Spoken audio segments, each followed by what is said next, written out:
এই বাংলাদেশে ইসলামী চেতনা তাহজিব তামাদ্দুনের বিরুদ্ধে গিয়ে আর রাজনীতি করার সুযোগ নাই। কথা বোঝাতে পারি নাই? এদেশ এ মাঠ তৈরি হয়ে গেছে।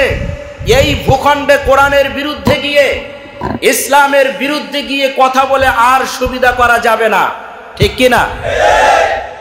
যদি সুবিধা করা যেত, জালিম শাসক শেখ হাসিনা করতে পারত, কারণ এমন কোন ষড়যন্ত্র নাই যা সে করি নাই, ঠিক না?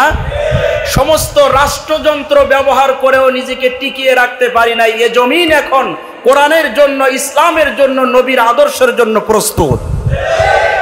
আর সেই দিন নাই। আর এই মাঠ প্রস্তুত করার জন্য জীবন দিয়েছেন 24-এর শহীদরা, ঠিক না? আমার বোন জীবন দিয়েছেন, আমার ভাই জীবন দিয়েছেন, অসংখ্য ভাই বোন পঙ্গুত্ব বরণ করে বেড়ে আছেন, ঠিক কিনা?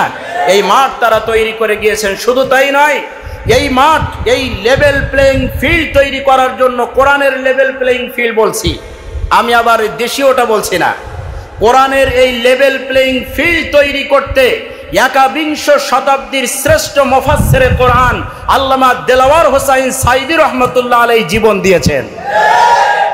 এই মাঠে ইসলামের বিরুদ্ধে কথা বলে, কোরআনের বিরুদ্ধে, মসজিদ মাদ্রাসার বিরুদ্ধে, ইসলামী তাহজিব তামাদ্দুনের বিরুদ্ধে কথা বলে আর টিকে থাকা যাবে না।